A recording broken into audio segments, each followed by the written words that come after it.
বন্ধুরা, আশা করি আপনারা সবাই ভালো আছেন। আমি আজকে দেখাচ্ছি আপনাদের সেই পরিচিত স্ট্রবেরি বাগান। যেটা আজকে আমি ভিডিও করছি ২০২৪ সালের ফেব্রুয়ারির 1st উইকে। আমার এই আপাতত বাগানের ফুল এবং নতুন ফল সবে পাকছে। তবে স্ট্রবেরি পাকার সবথেকে উপযুক্ত সময় হচ্ছে ফেব্রুয়ারি লাস্ট উইক। ফেব্রুয়ারি, মার্চ এটা হচ্ছে স্ট্রবেরির সবথেকে বেশি গাছে পেকে থাকে। মানে আমার এই যে ভ্যারাইটি আছে এই ভ্যারাইটি হিসেবে আমি বলছি। এবার অন্য ভ্যারাইটি একটা একেক রকম হতে পারে।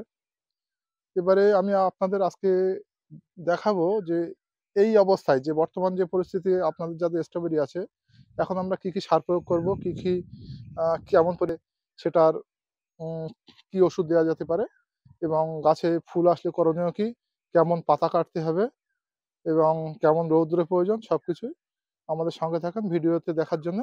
এবং প্রথম বলি এই গাছের সবথেকে বড় সমস্যা হচ্ছে এখন পাখির উৎপাত। পাখির উৎপাতের জন্য আমি দেখেন লোহার স্ট্যান্ড দিয়ে আহ যে ফাঁস জাল বলে যেটাকে, মানে আমরা চাষের জন্য যেটা ব্যবহার করি কুল অথবা বেগুনের জন্য, সেই জাল দিয়ে আপাতত আটকেছি, না তো আমি একটা ফল রাখতে পারছি না। এমনিতেই কালার, তাতে আবার সুগন্ধি। বুলবুলি, ভদটিয়া, কাক, কাঠবিড়ালি, ইঁদুর সবারই উৎপাত আছে, সঙ্গে হনুমানও আছে। এবারে আমি আপনাদের কাছে গিয়ে আস্তে আস্তে দেখাই ফলের ধরন কেমন আপাতত আসছে। এই দেখেন আমি নেটের মধ্যে দিয়েই দেখাবো। দেখেন পরপর পরপর নামছে। এই দেখেন একটা জিনিস দেখাই, এই যে ফলটা, এই ফলগুলো কিন্তু ব্যতিক্রম ফল। এগুলো ১০০-১৫০ গ্রাম পর্যন্ত সাইজ হয়ে যায়। কিন্তু অন্য ফলগুলো এমনটা হয় না। এগুলো দেখেন ২টো-৩টে ফলের সমন্বয়ে একটা ফল গঠিত। ঠিক আছে? বাকি ফলগুলো সিঙ্গেল, এগুলো এই ফলগুলো আপনার ১৫০ গ্রাম পর্যন্ত ওয়েট হয়ে থাকে। বাকি ফল কিন্তু ৪০, ৫০, ৬০, ৭০ গ্রাম এর উপরে কিন্তু হয় না।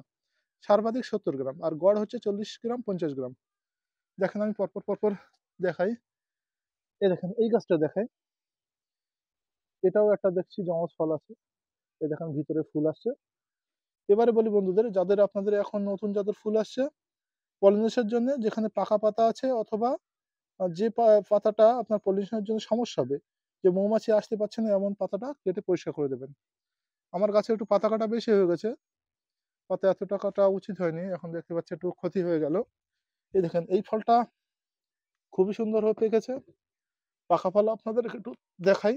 এই দেখেন ফলটার কালার দেখেন। সানলাইটের কেমন কালার আসছে দেখেন। ফলটাতে আনুমানিক ১.৫ ইঞ্চি লম্বা আছে, ১.৫ থেকে ২ ইঞ্চি লম্বা হবে। ফলটা ৪৫ গ্রাম ট্রাম হবে। এবারে বলি আপনাদের বন্ধুদের, প্রত্যেকটা গাছের যেন কোনোভাবে জলের ঘাটতি না হয়। প্রত্যেকদিন বিকালে জল দেবেন। ময়েশ্চারাইজার ঘাটতি হতে দিলে হবে না। এবং ফল অবস্থায় যখন ফলের বেয়ারিং প্রচুর পরিমাণে আসে, তখন গাছের খাবারও কিন্তু প্রচুর পরিমাণে দরকার। আর বলি বন্ধুদের, অবশ্যই কিন্তু এই সময় রাসায়নিক সার কিন্তু দিতে হবে। তাহলে কিন্তু ফলের পরিমাণ বাড়বে। নাহলে কিন্তু জৈব সারে আমি আহামরি ফলের প্রবণতা অনেকটাই কমই পাচ্ছি। এবারে আমি একটু ভিতরে ঢুকবো আপনাদের আরো দেখানোর জন্য। আমি আস্তে আপনাদের দেখাই। আমার বাগানে আপাতত ৬৫ খানা টব আছে দেখেন লাইন করে। দেখেন এই গাছটায় ভালো ফল লাগছে। দেখেন এবারে একটা গাছ দেখাই আপনাদের, যে একটা গাছে কতটা ফুল হতে পারে। অনেকের ধারণা হতে পারে এখানে অনেকগুলো গাছ আছে, কিন্তু বাস্তবে দেখেন একটা সিঙ্গেল গাছ। সিঙ্গেল গাছে শুধু ফুল এবং ফলটা আমি আপনাদের দেখাই। এই গাছে অন্তত আমার আইডিয়ায় ২০০-২৫০ ফল হবে। গাছটা পুরো সাইডটা দেখাই। শুধু ফুল এবং দেখেন ফুলের থোকাটা দেখেন। জাত কিন্তু একটা খুব ভাইটাল জিনিস। দেখেন কতটা ফুল ফল আছে একটু খেয়াল করে দেখেন। আবার বলছি গাছ কিন্তু একটাই। এখানে কোনো কিছু নেই। আর আমি নিজে পাতা কাটতে পারি না, এইজন্য গাছটার অবস্থা এই। পাতা প্রচণ্ড হারে পাতা কেটে ফেলেছে। আমি খুব একটা সময় দিতে পারি না। তার কারণ এই গাছগুলো শেষের পথে দিয়েছে এত। দেখেন এতটা ফুল আর পাতা রেখেছে মাত্র ১০-১২টা। প্রচুর ক্ষতি হয়ে গেল গাছটার। এতে বন্ধুরা বোঝা যাচ্ছে নিজের কাজ নিজে করাটাই ভালো। লোক দিয়ে করালে কি হবে? দেখেন এই যদি এই গাছের পাতা থাকে তাহলে আমার গাছে কি ফল দেবে? আমার ফল মিস হয়ে যাবে। গাছটা ভালো ফল দেবে না। মানে ফুল মিস হবেই। কারণ পাতাই হচ্ছে গাছের রান্নাঘর। ওরাই গাছের খাবার দিয়ে থাকে। সেই রান্নাঘরে যদি না থাকে তাহলে আমার রান্নাটা করবে কে? পুরোটাই গাছে শুধু আপনাদের দেখাই একটা সাইডে ফুলের অবস্থা। আর এই গাছগুলো তাও ভালো কেটেছে কিন্তু ওই গাছটা বেশি কেটেছে। এই দেখেন গাছের ফুল শুধু ভিতরে দেখেন, ভিতরে ফুল আসছে, বাইরে ফুল এদিকে এবার কন্টিনিউ আস্তে, আস্তে ফল পেকে যাবে। আমার কন্টিনিউ ফল আস্তে, আস্তে পেকে যাবে এবং মে মাস পর্যন্ত কন্টিনিউ ফল চলবে। আর আরেকটা বিষয় দেখেছি এই ভ্যারাইটিটার, যদি আপনারা মে মাসের পরে সানলাইট কম দেন বা গ্রিন শেডের মধ্যে রাখেন, সারা বছর আপনাকে অল্প, অল্প করে ফল দিয়ে যাবে। এখন যে ফলগুলো খাচ্ছেন এগুলোর যা টেস্ট হয়, অসময়ের ফলে দুর্দান্ত টেস্ট হয়। কিন্তু ফলগুলো এরকম ছোট, ছোট একটু, একটু ব্যাকা ফল হয়। কিন্তু ফলের টেস্ট হলে একটা ফল খাবেন আপনার তৃপ্তি পেয়ে যাবেন।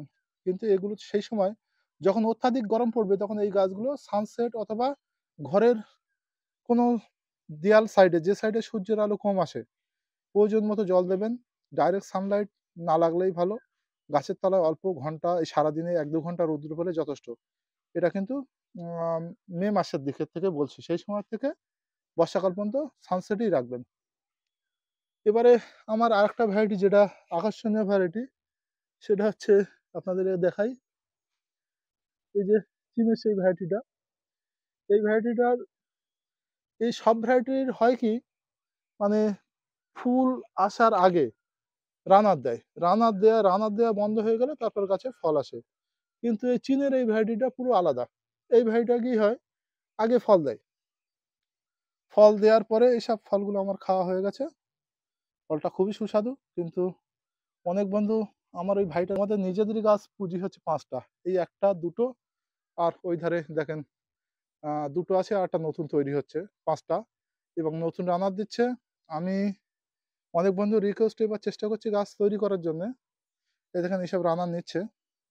মে মাসের দিকে হয়তো কিছু দিতে পারবো কিন্তু বাঁচানোর দায়িত্ব আপনাদের নিজেদের। এতে আমরা কোনো গ্যারান্টি দিতে পারবো না। খুব সাবধানে রাখতে হয়, সানসেটে রাখতে হয়। সানলাইট খুবই কম লাগে, প্রয়োজন মতো জল এবং এই গাছটা এখনো মানে কি মেডিসিন খায় আমরা এখনো ভালো করে বুঝতে পারিনি। এই দেখেন একটা ফল পাখি খেয়ে নিয়ে গেছে। মানে পাখিরও এই গাছটার উপর নজর অনেক বেশি। এই দেখেন এই গাছটা দেখতেও আলাদা, পাতাগুলো অনেকটাই বড়, বড়।